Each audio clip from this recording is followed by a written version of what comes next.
ഈ സംവാദ പരമ്പരയിലെ ഏറ്റവും അവസാനത്തേതും ഏറ്റവും എല്ലാവരും പ്രതീക്ഷയോടെ കാത്തിരിക്കുന്നതുമായിട്ടുള്ളൊരു മീറ്റപ്പസാണിത്. ഒരുപക്ഷെ ഇതിനു മുമ്പുള്ള മീറ്റപ്പസ് കേരള വികസനം സംബന്ധിച്ച് ബോൾഗാട്ടി പാലസിന്റെയും ലുലുവിന്റെയൊക്കെയുള്ള വിവാദത്തെക്കുറിച്ചുള്ള യൂസഫ് അലിയുടെ മറുപടിയായിരുന്നെങ്കിൽ ഇത് കേരള രാഷ്ട്രീയത്തെക്കുറിച്ചുള്ള രാഷ്ട്രീയത്തിൽ ഇതുവരെ നിലനിന്നിരുന്ന ഊഹാഭാവങ്ങളുടെയൊക്കെ ഒരു മറുപടിയായിട്ടുള്ള സംവാദ പരമ്പരയുടെ സമാപനമാണ് ഇവിടെ നടക്കാൻ പോകുന്നത്. ശ്രീ രമേശ് ചെന്നിത്തലയെ കുറിച്ച് ഞാൻ പറയേണ്ട കാര്യമില്ല, നിങ്ങൾക്കൊക്കെ അറിയാം. അദ്ദേഹം ഗ്രാസ് റൂട്ട് ലെവലിൽ നിന്ന് കയറി വന്ന് അഖിലേന്ത്യാ എൻ എസ് യുവിന്റെ അഖിലേന്ത്യാ പ്രസിഡന്റായി, യൂത്ത് കോൺഗ്രസിന്റെ അഖിലേന്ത്യാ പ്രസിഡന്റായി, ഇന്ദിരാഗാന്ധിയുടെ കാലത്ത് ഏറ്റവും തിളക്കമാർന്ന തലത്തിൽ കയറി വന്ന് ഉന്നത തലത്തിലെത്തിയ വ്യക്തിത്വമാണ്. പിന്നീടാണ് അദ്ദേഹം ഇന്ത്യൻ രാഷ്ട്രീയത്തിൽ നിന്ന് കേരള രാഷ്ട്രീയത്തിൽ KPCCയുടെ പ്രസിഡന്റായിട്ട് എത്തിയത്. 8 വർഷക്കാലം 3 തെരഞ്ഞെടുപ്പുകളിൽ UDFനെ വൻ വിജയത്തിലേക്ക് നയിച്ച വ്യക്തിത്വമാണ്. അദ്ദേഹത്തിന്റെ കീഴിൽ വർക്ക് ചെയ്യുന്ന പലരും ഇന്ന് മറ്റ് സംസ്ഥാനങ്ങളിൽ മുഖ്യമന്ത്രിമാരും വലിയ നേതാക്കളും കേന്ദ്രമന്ത്രിമാരുമായിട്ടുണ്ട്. ഞാനത് വേറെ അർത്ഥത്തിൽ പറഞ്ഞല്ലോ, മമതാ ബാനർജിയും ചൗഹാനൊക്കെയാണ് ഉദ്ദേശിച്ചത്. അദ്ദേഹത്തിന്റെ അതുകൊണ്ട് KPC പ്രസിഡന്റ് ആണെങ്കിലും അഖിലേന്ത്യാ രാഷ്ട്രീയത്തിൽ അറിയപ്പെടുന്ന വ്യക്തിത്വമാണെന്ന് പറയാൻ വേണ്ടി പറഞ്ഞാണ്, വേറൊരു തരത്തിലും തെറ്റിദ്ധരിക്കേണ്ട. അപ്പോൾ ഈ അവസരത്തിൽ അദ്ദേഹം ഇവിടെ വന്നത് പ്രസ് ക്ലബിനെ സംബന്ധിച്ചിടത്തോളം വളരെ അഭിമാനകരമാണ്. 10 ദിവസം മുമ്പ് അദ്ദേഹത്തെ ക്ഷണിച്ചപ്പോൾ പറഞ്ഞു ഞാൻ ഏറ്റവും അവസാനം വരാം, അതുകൊണ്ടാണ് ഇത്രയും വൈകിയത്. ഒരുപക്ഷെ ഇപ്പൊ നടന്നിരിക്കുന്ന ഈ കോൺട്രവേഴ്സികൾക്കും ചർച്ചകൾക്കൊക്കെ സമാപനമായിക്കൊണ്ട് സംസാരിക്കാനെന്നുള്ള അർത്ഥത്തിലാവാം അദ്ദേഹം അന്ന് അങ്ങനെ സംസാരിച്ചത്. തീർച്ചയായിട്ടും അദ്ദേഹം വാക്കുപാലിച്ചു, സമയത്തെത്തി. തീർച്ചയായിട്ടും നമുക്ക് സന്തോഷമുണ്ട്. ശ്രീ രമേശ് ചെന്നിത്തലയെ ഇവിടെ കൂടിയിരിക്കുന്ന എല്ലാവരുടെ പേരിൽ, പ്രസ് ക്ലബിന്റെ പേരിൽ ഹാർദവമായിട്ട് ഞാൻ സ്വാഗതം ചെയ്യുന്നു.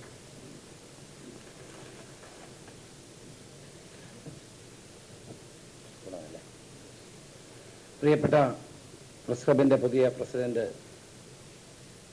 എൻ്റെ സുഹൃത്തു കൂടിയായ ശ്രീ PP ജെയിംസ്, ട്രഷറർ പ്രിയങ്കരനായ ശ്രീ ജയൻ മേനോൻ, പ്രിയമുള്ള പത്ര സുഹൃത്തുക്കളെ, സഹപ്രവർത്തകന്മാരെ, കേരള വികസനവും സമകാലീന രാഷ്ട്രീയവും എന്ന വിഷയത്തെ അധികരിച്ചുകൊണ്ടുള്ള ചർച്ചകൾ കഴിഞ്ഞ 10 ദിവസക്കാലമായി പ്രസ് ക്ലബിൽ നടന്നുകൊണ്ടിരിക്കുകയാണ്. ഈ ചടങ്ങിന് എന്നെ ക്ഷണിച്ചതിന് ആദ്യമായി പ്രസ് ക്ലബിൻ്റെ പുതിയ ഭാരവാഹികളോട് ഞാൻ നന്ദി രേഖപ്പെടുത്തുകയാണ്. കേരളത്തിൻ്റെ വികസന രംഗത്തെ സംബന്ധിച്ചുള്ള നിരവധി ചർച്ചകൾ നടന്നുകൊണ്ടിരിക്കുന്ന ഒരു കാലഘട്ടമാണ്. കേരള വികസനം എന്നും നമ്മൾ സജീവമായ ചർച്ചയ്ക്കും വിമർശനങ്ങൾക്കും വിഷയീഭവിച്ചിട്ടുള്ള ഒരു പ്രധാനപ്പെട്ട വിഷയമാണ്. സങ്കീർണമായ കേരളീയ സാഹചര്യങ്ങളിൽ ലോകത്തിന് പോലും മാതൃകയായ തരത്തിലുള്ള വികസന സങ്കല്പങ്ങളെ വാർത്തെടുക്കാൻ കഴിഞ്ഞിട്ടുള്ള ഒരു കൊച്ചു സംസ്ഥാനമാണ് കേരളം. ഒരു കാലത്തെ നവോത്ഥാന നായകന്മാരുടെയും സാമൂഹ്യ പരിഷ്കർത്താക്കളുടെയും നേതൃത്വത്തിൽ കേരളം നേടിയ സാമൂഹ്യമായ പുരോഗതിയോടൊപ്പം വികസന രംഗത്തും ഒരു വലിയ മാറ്റത്തിന് നേതൃത്വം കൊടുക്കാൻ കഴിയുമെന്ന് തെളിയിച്ച സംസ്ഥാനമാണ് കേരളം. അതിനെയാണ് കേരള മോഡൽ എന്ന് പ്രകീർത്തിച്ചിട്ടുള്ളത്. കേരള മോഡൽ എന്നോ കേരള എക്സ്പീരിയൻസ് എന്നോ എന്ത് വേണമെങ്കിലും നമുക്കതിനെ വിളിക്കാൻ കഴിയും. പക്ഷേ ഇന്ത്യയിലെ ഇതര സംസ്ഥാനങ്ങളിൽ നിന്ന് വ്യത്യസ്തമായി, ലോകത്തിലെ തന്നെ പല രാജ്യങ്ങളിൽ നിന്നും വ്യത്യസ്തമായി വിദ്യാഭ്യാസ രംഗത്തും ആരോഗ്യരംഗത്തും നാം കൈവരിച്ച നേട്ടങ്ങളെ മുന്നിൽ വെച്ചുകൊണ്ടാണ് കേരള വികസനം അല്ലെങ്കിൽ കേരള എക്സ്പീരിയൻസ് എന്ന ഒരു പുതിയ സമീപനം നമ്മൾ ഉയർത്തിക്കാട്ടിയത്. ലോകത്തിൻ്റെ വിവിധ മേഖലകളിൽ, വിവിധ വേദികളിൽ കേരള മോഡലിനെ പറ്റിയുള്ള ചർച്ചകളും വിമർശനങ്ങളും നടന്നു എന്നുള്ളതും പ്രസക്തമായ ഒരു കാര്യമാണ്. എന്നാൽ ഇന്ന് ആ കേരള മോഡൽ നിറം മങ്ങിയോ എന്നുള്ള സംശയം ഇന്ന് ഉയർന്നു വരുന്നൊരു കാലമാണ്. കേരള മോഡൽ ഇതിന് രൂപം കൊടുത്തൊരു കാലഘട്ടത്തിൽ നിന്ന് തികച്ചും വ്യത്യസ്തമായൊരു കാലത്താണ് നമ്മൾ നിൽക്കുന്നത്. ലോകം മാറുന്നു, ഇന്ത്യ മാറുന്നു, കേരളവും അതിനനുസരിച്ച് മാറേണ്ടതായിട്ടുണ്ട്. കേരള മോഡലിന് പ്രകീർത്തിക്കപ്പെട്ട ആരോഗ്യ വിദ്യാഭ്യാസ രംഗത്ത് സെക്കൻഡ് ജനറേഷൻ മാറ്റത്തിന് നമ്മൾ വിധേയമാകേണ്ട ഒരു സാഹചര്യമാണ്. രണ്ടാം തലമുറ നേട്ടങ്ങൾ ഉയർന്നു നിന്നുകൊണ്ട് അല്ലെങ്കിൽ കാലൂന്ന് നിന്നുകൊണ്ട് മുന്നോട്ട് പോകേണ്ട ഒരു സാഹചര്യത്തിലാണ് നമ്മൾ എത്തി നിൽക്കുന്നത്. അപ്പോൾ ലോകത്തും ഇന്ത്യയിലും ഉണ്ടായിക്കൊണ്ടിരിക്കുന്ന വൻപിച്ച മാറ്റങ്ങൾക്ക് അനുസൃതമായി കേരളത്തിന് പുരോഗതി കൈവരിക്കാൻ കഴിഞ്ഞിട്ടുണ്ടോ എന്ന പ്രസക്തമായ ചോദ്യത്തിന് ഉത്തരം നൽകേണ്ട സന്ദർഭമാണിത്. നമുക്കറിയാവുന്ന ആരോഗ്യരംഗത്ത് നാം കൈവരിച്ച നേട്ടങ്ങൾ ചെറുതല്ല. ലൈഫ് എക്സ്പെക്ടൻസിയുടെ കാര്യത്തിലാണെങ്കിലും മറ്റെല്ലാ രംഗങ്ങളിലും ഇന്ന് ഇന്ത്യയിലെ മറ്റ് ഇതര സംസ്ഥാനങ്ങളുമായി താരതമ്യപ്പെടുത്തുമ്പോൾ നമ്മൾ വലിയ മാറ്റം ഉണ്ടാക്കിയിട്ടുണ്ട്. വിദ്യാഭ്യാസ രംഗത്തും മാറ്റം ഉണ്ടാക്കിയിട്ടുണ്ട്. 100% സാക്ഷരത ഉൾപ്പെടെ നമ്മൾ കൈവരിച്ചത് അതിൻ്റെ അടിസ്ഥാനത്തിലാണ്. പക്ഷേ അത് ഇന്നത്തെ ഇന്ത്യൻ സാഹചര്യത്തിലും ഇന്ത്യത്തെ ലോക സാഹചര്യങ്ങളിലും അത് മതിയോ എന്നുള്ള ചിന്തയാണ് ഏറ്റവും ഫലപ്രദമായി നമ്മൾ ഉയർത്തിപ്പിടിക്കേണ്ടതായിട്ടുള്ളത്. അപ്പം കേരള മോഡലിന് പുനരാവിഷ്കരണം അനിവാര്യമാണ് എന്നുള്ള വിലയിരുത്തലിലേക്ക് നമുക്ക് എത്തിച്ചേരേണ്ടിയിരിക്കുന്നു. സെക്കൻഡ് ജനറേഷൻ ഗ്രോത്തിനെ പറ്റി ആലോചിക്കുമ്പോൾ 14ാം ധനകാര്യ കമ്മീഷൻ ഇപ്പോൾ നിലവിൽ വന്നു കഴിഞ്ഞിരിക്കുകയാണ്. 12-13 ധനകാര്യ കമ്മീഷനുകൾ നമ്മളോട് വേണ്ടത്ര ഈ കാര്യങ്ങൾ നീതി പുലർത്തിയിട്ടില്ല എന്നുള്ള പരാതി നിലനിൽക്കുന്നുണ്ട്. 14ാം ധനകാര്യ കമ്മീഷന്റെ മുമ്പിലെങ്കിലും സെക്കൻഡ് ജനറേഷൻ ഗ്രോത്ത് നേടിയ ഇന്ത്യയിലെ ഏക സംസ്ഥാനം എന്നുള്ള നിലയിൽ അതിനനുസരിച്ചുള്ള സഹായങ്ങൾ കൂടി നേടിയെടുത്തുകൊണ്ടുള്ള ഒരു കേരള എക്സ്പീരിയൻസിന് പുതിയ രൂപം നൽകുക എന്നുള്ളതാണ് കേരള വികസനത്തെ പറ്റി ആലോചിക്കുമ്പോൾ നമ്മുടെ മുമ്പിലെ ഏറ്റവും പ്രധാനപ്പെട്ട ഒരു വസ്തുത.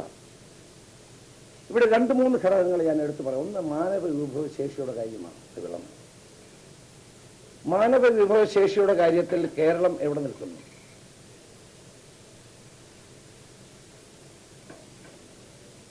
കേരളത്തിൽ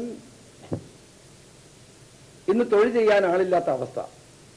അതേസമയം അന്യ സംസ്ഥാനത്ത് നിന്ന് 25 ലക്ഷം തൊഴിലില്ലാത്തവരിവിടെ പണിയെടുക്കുന്നു. പ്രതിവർഷം അവർ 17,000 കോടി രൂപ ഇവിടെ നിന്ന് കൊണ്ടുപോകുന്നു. നമ്മുടെ നാട്ടിൽ അതേസമയം തന്നെ 45 ലക്ഷത്തോളം ആളുകൾ തൊഴിൽ രഹിതരാണ്. ഇപ്പൊ ഗൾഫ് നാടുകളിലായിരുന്നു നമ്മുടെ പ്രവാസ ജീവിതം ആരംഭിച്ചത് തന്നെ 1970-കളിലാണ് കൂടുതലായി.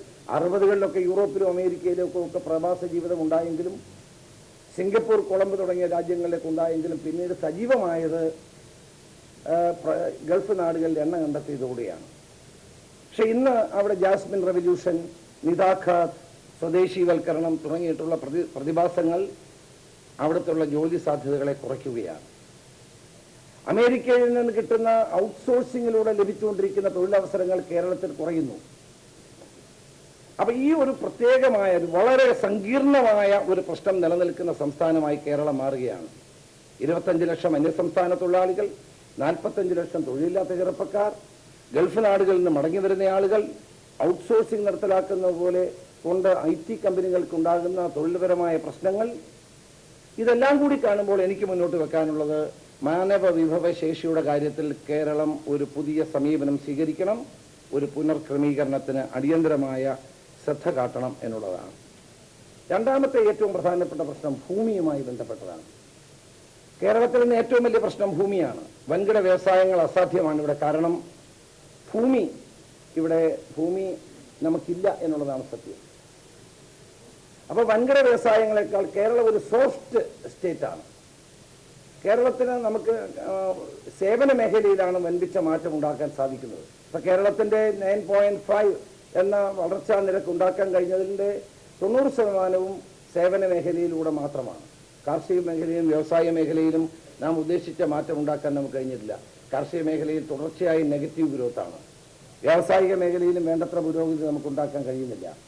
അപ്പം സേവന മേഖലയിലാണ് നമുക്ക് വൻപിച്ച മാറ്റം ഉണ്ടാക്കാൻ സാധിക്കുന്നത്. അപ്പം അതുകൊണ്ട് ഭൂമിയുമായി ബന്ധപ്പെട്ട വിഷയങ്ങൾ ഗൗരവപൂർവ്വം കണക്കിലെടുക്കേണ്ട ഒരു സന്ദർഭമാണ്. ഇന്ന് കേരളത്തിൻ്റെ ഭൂമി അന്യാധീനപ്പെടുന്നു. ഭൂമാഫിയ കേരളത്തിൽ സജീവമായി നിലനിൽക്കുന്നു. ആരൊക്കെയോ ഭൂമികൾ വാരിക്കൂട്ടുന്നു. അത് കേരളത്തിൻ്റെ ഭാവിയെ ദോഷകരമായി ബാധിക്കും എന്നുള്ള കാര്യത്തിൽ യാതൊരു സംശയവുമില്ല. ഞാൻ ഒരു യോഗത്തിൽ ഇതിനു മുമ്പ് പറഞ്ഞതുപോലെ ഇന്ത്യയിലെ മറ്റ് സംസ്ഥാനങ്ങളിൽ ഭൂമിയുടെ വിനിയോഗത്തെ സംബന്ധിച്ചുള്ള നിയമനിർമ്മാണങ്ങൾ നിലവിലുണ്ട്. ജമ്മു കാശ്മീരിലുണ്ട്, ഹിമാചൽ പ്രദേശിലുണ്ട്, ഗോവയിലുണ്ട്, ഉത്തരാഖണ്ഡിലുണ്ട്. അവിടെയുള്ള നിയമം പോലെ ഒരു ഇന്റർനാഷണൽ ടൂറിസ്റ്റ് ഡെസ്റ്റിനേഷനായ കേരളത്തിലും ഭൂമിയുടെ വാങ്ങിക്കൂട്ടലിനെതിരെ അല്ലെങ്കിൽ ഭൂമി വാങ്ങുന്നതിനെ സംബന്ധിച്ച് ഒരു ശക്തമായ നിയമനിർമ്മാണത്തിൻ്റെ ആവശ്യകതയിലേക്കാണ് ഈ വസ്തുത നമ്മളെ എത്തിക്കുന്നത്. അതുകൊണ്ട് അടിയന്തരമായി ഭൂമിയുടെ കാര്യത്തിൽ ഒരു ശക്തമായ നിയമനിർമ്മാണം ഉണ്ടാകേണ്ടത് ആവശ്യമാണ് എന്ന് ഞാൻ കരുതുകയാണ്. മൂന്നാമത്തെ കാര്യം ഇൻവെസ്റ്റ്മെൻ്റാണ്. കേരളത്തിൽ ഇൻവെസ്റ്റ്മെൻറ്റിനുള്ള ക്ലൈമറ്റ് ഉണ്ട്.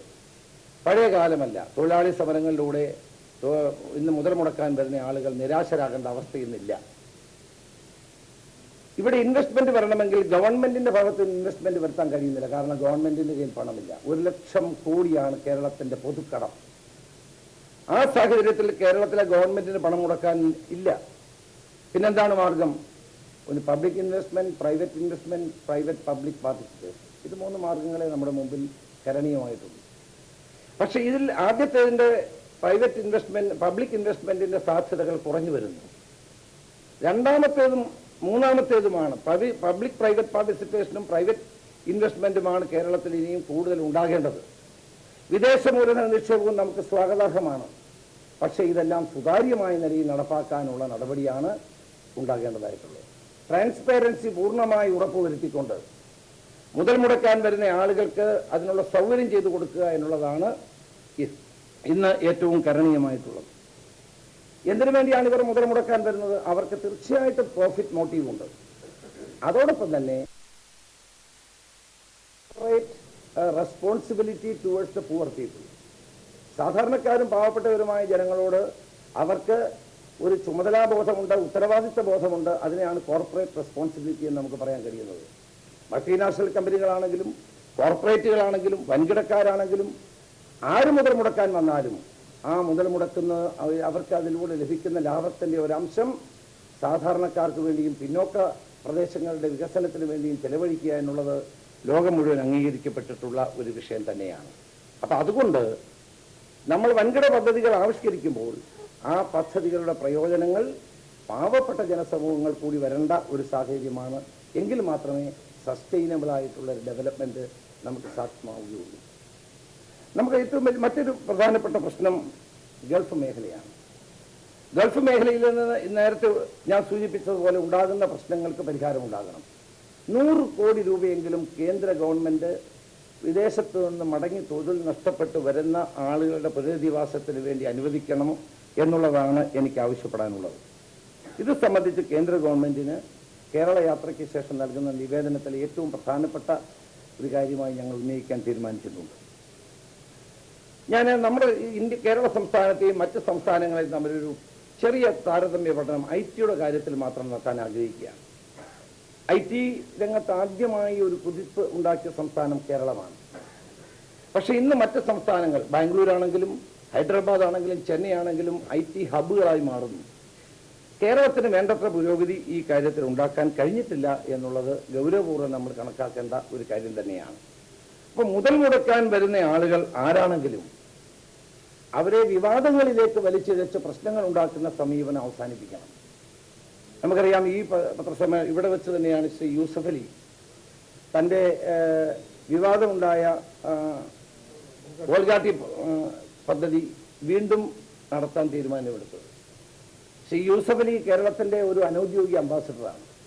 ആയിരക്കണക്കിന് ആളുകൾക്ക് ജോലി നൽകുന്ന ഒരു നല്ല വ്യക്തിത്വമാണ്.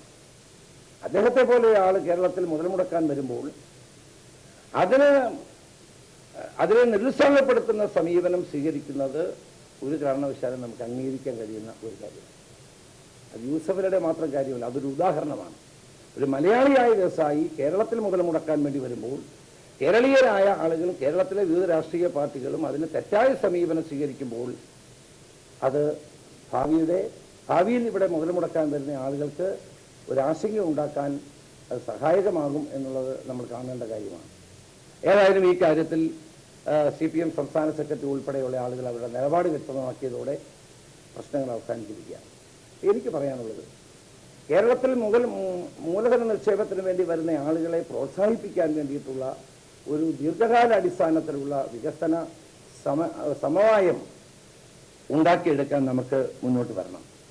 എല്ലാ രാഷ്ട്രീയ പാർട്ടികളും ഈ കാര്യത്തിൽ ഒരു പൊതുവായ ആവശ്യം എന്നുള്ള നിലയിൽ വികസനത്തിൻ്റെ കാര്യത്തിൽ യോജിച്ച് മുന്നോട്ട് പോകുന്ന ഒരവസ്ഥാവിശേഷം ഉണ്ടാകേണ്ടത് ഏറ്റവും അത്യാവശ്യമായ ഒരു കാര്യമാണ്.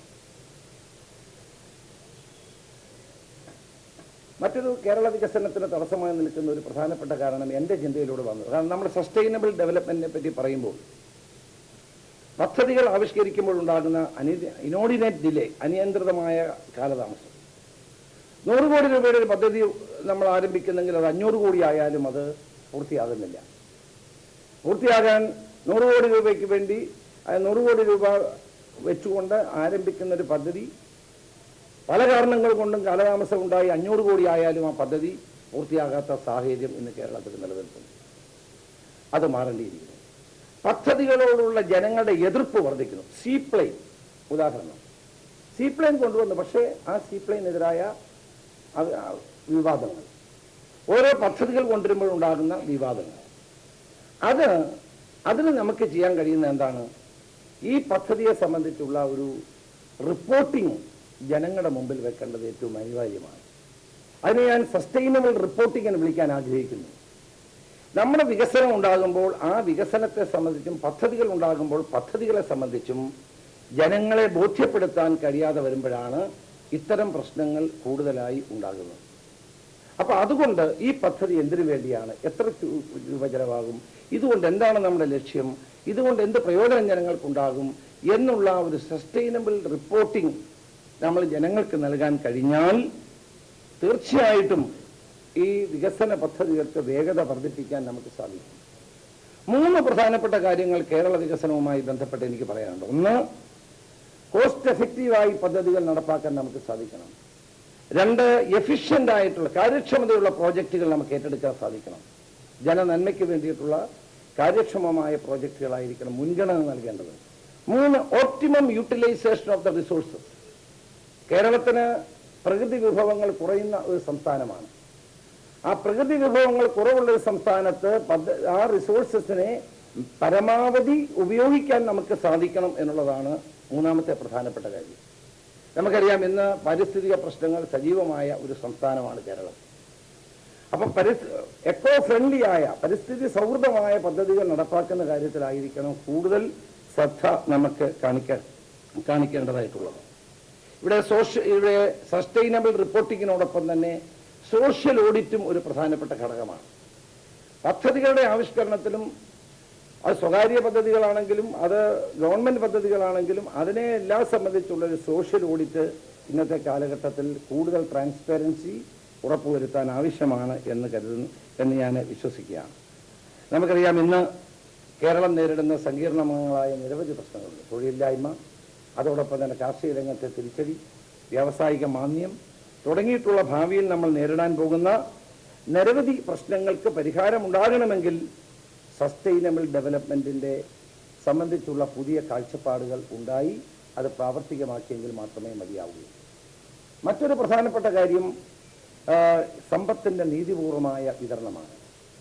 ഇന്ന് കേരളത്തിൽ സംഭവിച്ചുകൊണ്ടിരിക്കുന്നത് കുറേ ആളുകളുടെ കയ്യിൽ കൂടുതൽ സമ്പത്തുണ്ടാകുന്നു, കുറച്ചാളുകൾ ഏറ്റവും ദരിദ്രന്മാരായി നിൽക്കുന്നു. പട്ടികജാതിക്കാർ, പട്ടികവർഗക്കാർ, പാവപ്പെട്ട ആളുകൾ, അവരുടെ ജീവിതത്തിൽ മാറ്റങ്ങൾ ഉണ്ടാകുന്നില്ല. അതേസമയം സമ്പത്ത് നീതിപൂർവമല്ലാതെ വിതരണം ഉണ്ടാകുന്നത് കൊണ്ട് വൻതോതിലുള്ള അസമത്വം കേരളത്തിൽ വർദ്ധിച്ചു വരുന്നു.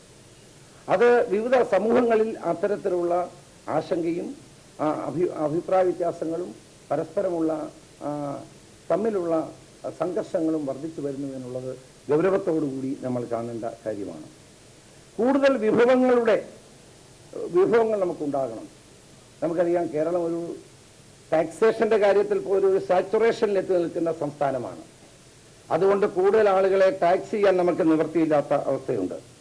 അപ്പം നമുക്ക് വേണ്ടത് സമതുലിതമായ വികസനവും അതോടൊപ്പം തന്നെ സർവതല സ്പർശിയായ വികസനവും സാധ്യമായെങ്കിൽ മാത്രമേ കേരളം ഇന്ന് നേരിടുന്ന സങ്കീർണങ്ങളായ പ്രശ്നങ്ങൾക്ക് പരിഹാരം കാണുവാൻ നമുക്ക് സാധ്യമാവുകയുള്ളൂ.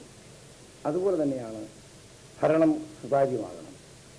സുതാര്യമായ ഭരണരംഗത്ത് എല്ലാ തലങ്ങളിലും സുതാര്യത ഉണ്ടാകേണ്ടത് ആവശ്യമായ ഒരു കാര്യമാണ്. ഗുഡ് ഗവർണൻസ്, ഒരു ഭരണകൂടത്തിൻ്റെ ഏറ്റവും വലിയ മുഖമുദ്രയാകേണ്ടത് ഗുഡ് ഗവർണൻസ് ആണ്. നല്ല ഭരണം. ജനങ്ങളുടെ എക്സ്പെക്ടേഷൻസ് അനുസരിച്ച് ഉയർന്ന് പ്രവർത്തിക്കാൻ ഉള്ള ഭരണ സംവിധാനത്തെ ശക്തിപ്പെടുത്തുക എന്നുള്ളതാണ് നമ്മുടെ മുമ്പിലുള്ള ഏറ്റവും പ്രധാനപ്പെട്ട വികസനത്തിന് ഏറ്റവും അടിസ്ഥാനപരമായി വേണ്ട ഒരു കാര്യമായി ഞാൻ കണക്കാക്കാൻ ആഗ്രഹിക്കുകയാണ്. നമുക്കറിയാം, കേരളത്തിൽ ഐക്യജനാധിപത്യ മുന്നണി ഗവൺമെന്റ് 2 വർഷം പൂർത്തിയാക്കിയിരിക്കുകയാണ്. ഈ ദിശയിൽ ഞാനിവിടെ സൂചിപ്പിച്ച വികസന സങ്കല്പങ്ങളുടെ അടിസ്ഥാനത്തിൽ കേരളത്തിലെ UDF ഗവൺമെന്റിന് മുന്നോട്ട് പോകാൻ കുറേയേറെ കഴിഞ്ഞിട്ടുണ്ട്. പൂർണ്ണമായി കഴിഞ്ഞുവെന്ന് ഞാൻ വിശ്വസിക്കുന്നില്ല. സസ്റ്റൈനബിൾ ഡെവലപ്മെന്റിനെ സംബന്ധിച്ചുള്ള വ്യക്തമായ കാഴ്ചപ്പാടോടുകൂടി വരും കാലഘട്ടങ്ങളിൽ കേരളത്തെ മുന്നോട്ട് കൊണ്ടുപോകാനുള്ള ഉത്തരവാദിത്തമാണ് ഇന്ന് നമുക്കുള്ളത്. മാറുന്ന ഇന്ത്യൻ സാഹചര്യങ്ങളിൽ കേരളത്തെ കൂടുതൽ ശക്തിപ്പെടുത്തണമെങ്കിൽ സസ്റ്റൈനബിൾ ഡെവലപ്മെന്റിന്റെ പാതയിലൂടെ മുന്നോട്ട് പോകാൻ നമുക്ക് സാധിക്കണം. ഇപ്പം ലോകം മുഴുവൻ ചർച്ച ചെയ്യുന്നത് അതാണ്. ഇവിടെ കോഫി അന്നന്റെ മില്ലീനിയം ഗോൾസ് ആണെങ്കിലും ദോഹ റിയ ഡിക്ലറേഷൻ ആണെങ്കിലും ലോകം മുഴുവൻ അക്സെപ്റ്റ് ചെയ്യുന്ന തത്വങ്ങളായി ഇത് മാറിക്കൊണ്ടിരിക്കുകയാണ്. അപ്പോൾ അതിൻ്റെ അടിസ്ഥാനത്തിൽ കേരളം എന്ന ഈ കൊച്ചു സംസ്ഥാനം വികസന കാര്യത്തിൽ അതിവേഗം മുന്നോട്ട് പോകണമെങ്കിൽ സസ്റ്റൈനബിൾ ഡെവലപ്മെന്റ് എന്ന അടിസ്ഥാന ശിലയിൽ ഊന്നി നിന്നുകൊണ്ട് മുന്നോട്ട് പോകണം എന്നാണ് എനിക്ക് പറയുവാനുള്ളത്.